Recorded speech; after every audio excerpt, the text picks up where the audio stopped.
Maria Helena sempre sonhou com o dia do seu casamento.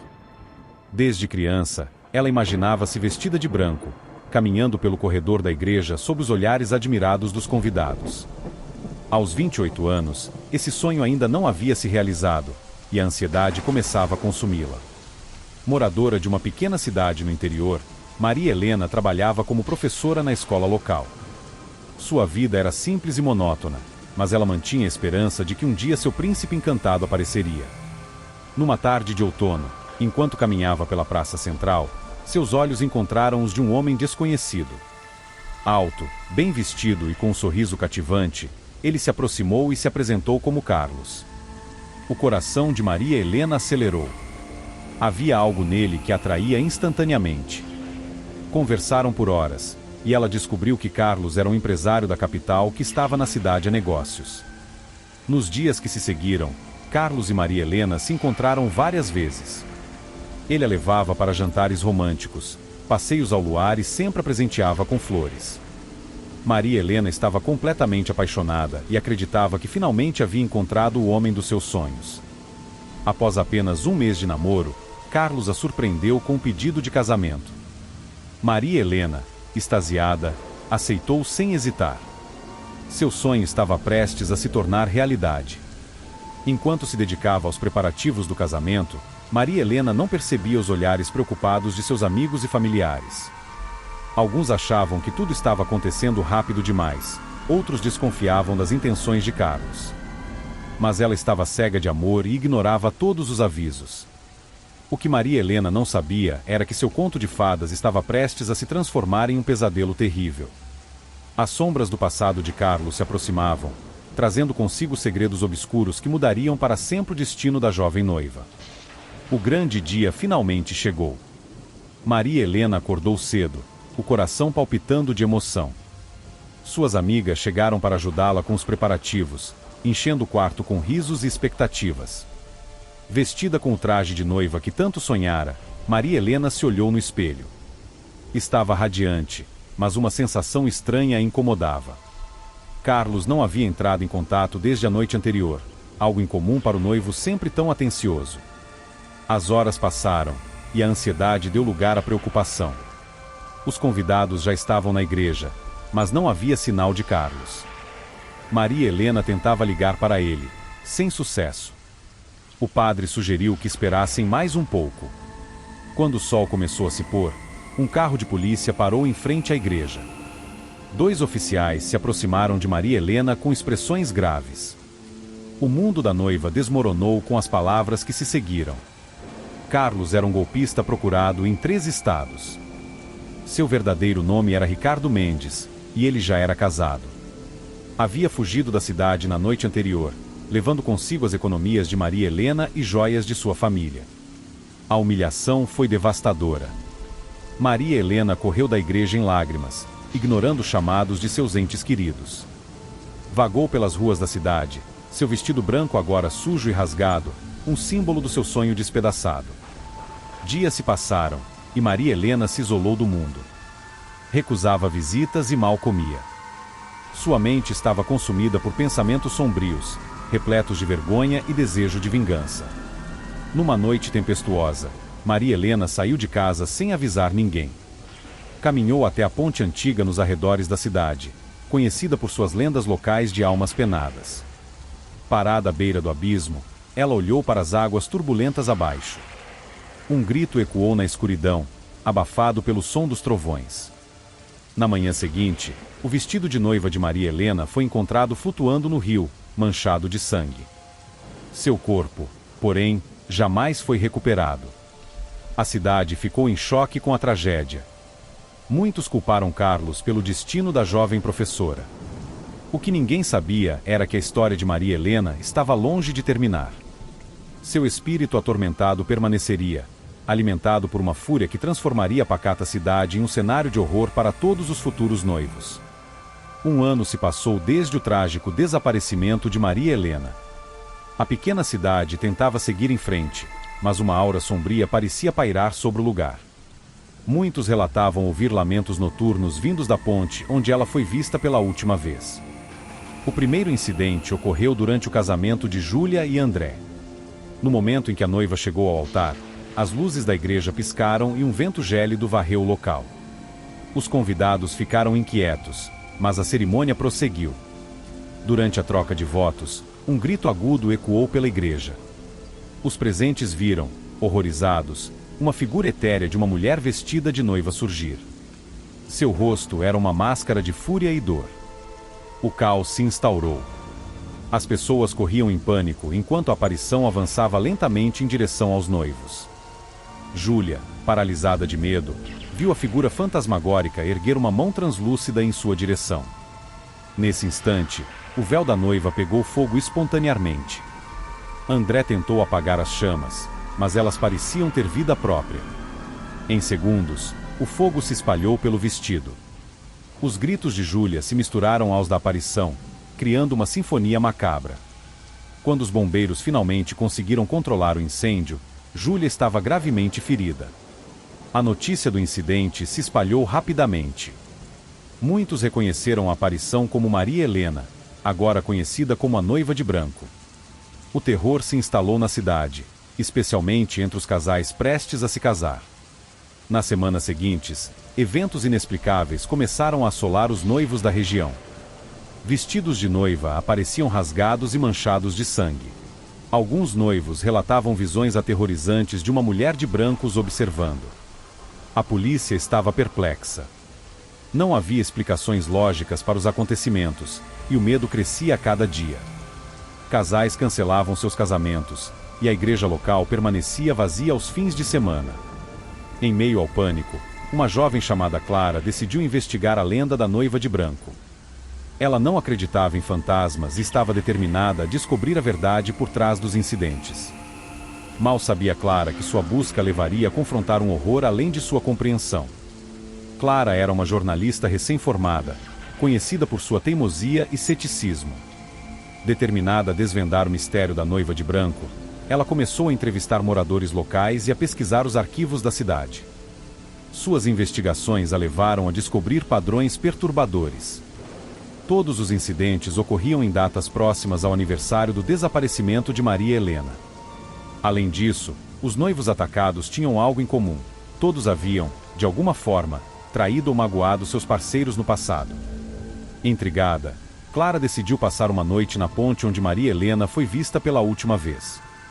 Armada com uma câmera e um gravador, ela esperou pacientemente na escuridão. Por volta da meia-noite, a temperatura caiu drasticamente. Clara sentiu um arrepio percorrer sua espinha quando ouviu um sussurro no vento. Ele me traiu, todos traem. De repente, uma névoa densa começou a se formar sobre o rio. Clara, com as mãos trêmulas, ligou a câmera. Através da lente, ela viu uma figura feminina emergir das águas, vestida de branco, com longos cabelos negros cobrindo o rosto. O coração de Clara disparou quando a aparição se virou em sua direção. Lentamente, a figura começou a flutuar em direção à ponte. Clara, paralisada pelo medo, não conseguia se mover. Quando a Noiva de Branco chegou perto o suficiente, Clara pôde ver seu rosto. Era Maria Helena, mas não como ela era em vida.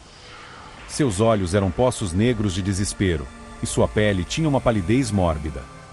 A voz espectral de Maria Helena ecoou: "Você quer saber a verdade? Então venha comigo." Uma força invisível puxou Clara em direção à aparição. Ela lutou, gritando por ajuda, mas não havia ninguém por perto. Num último ato de desespero, Clara jogou seu colar, um presente de sua avó, em direção ao fantasma.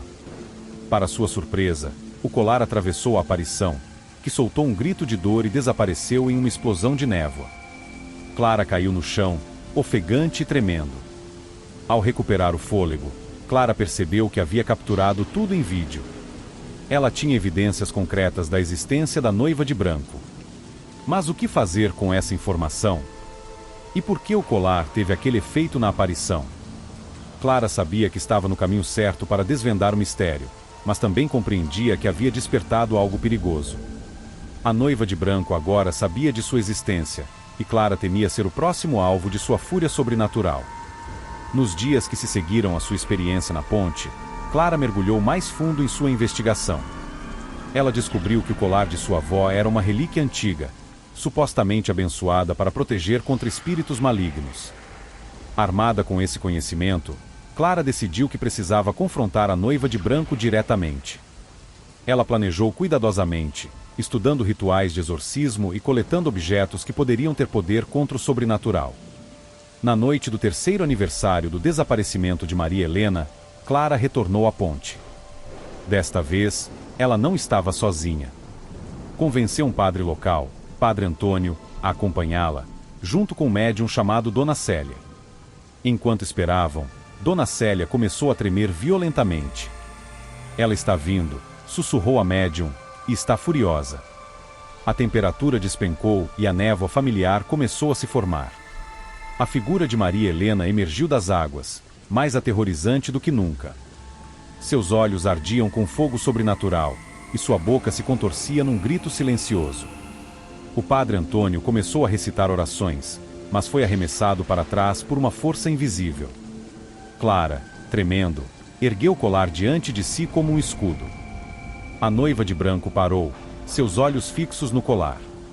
Por um momento, Clara viu um lampejo de reconhecimento nos olhos do espectro. Maria Helena, Clara chamou, sua voz trêmula. Sabemos o que aconteceu com você. Não foi sua culpa. Você precisa seguir em frente. O fantasma soltou um uivo de raiva que sacudiu a ponte. Mentira. Todos mentem. Todos traem. A voz espectral ecoava com séculos de mágoa e dor. Clara sentiu uma força puxando-a em direção ao rio. Ela lutou, agarrando-se às grades da ponte.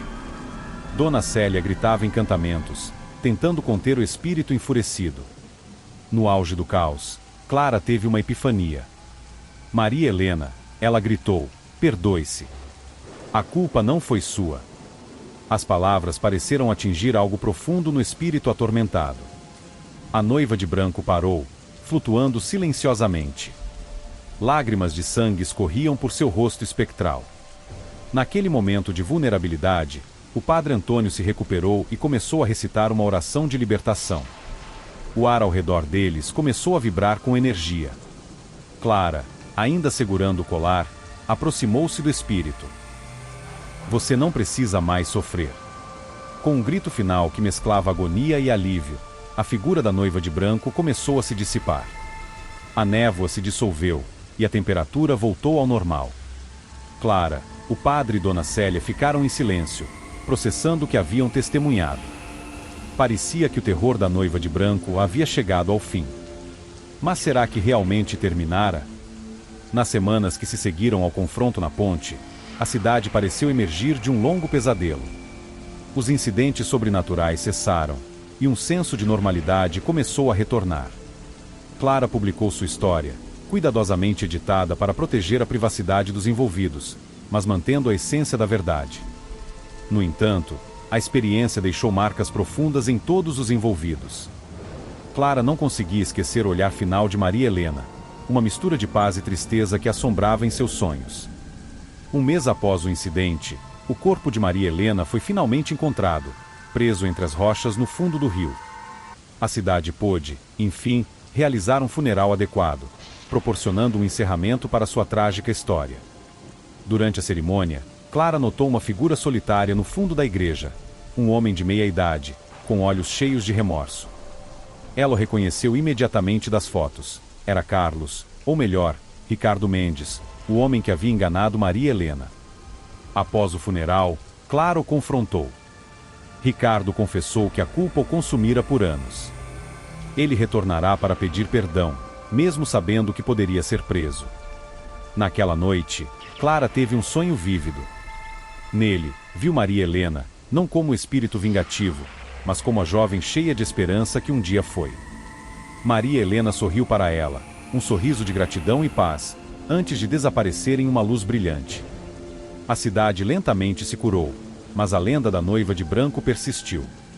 Tornou-se um lembrete sombrio das consequências da traição e da importância do perdão, tanto para os outros quanto para si mesmo. Clara continuou sua carreira de jornalista, mas nunca esqueceu sua experiência. Ela se tornou uma defensora ferrenha da verdade e da compaixão, sempre lembrando as pessoas que por trás de cada história de terror, há uma história humana de dor e redenção. Anos depois, casais ainda deixavam flores na ponte em memória de Maria Helena antes de seus casamentos, não por medo, mas como um gesto de respeito e um compromisso de honestidade e fidelidade. A história da noiva de branco se tornou mais do que uma lenda de terror. Transformou-se em uma parábola sobre amor, perda e a capacidade do espírito humano de encontrar paz, mesmo após a mais profunda das mágoas. E nas noites silenciosas, quando a névoa subia do rio, alguns juravam ouvir um suave suspiro de contentamento, o som de uma alma finalmente em descanso.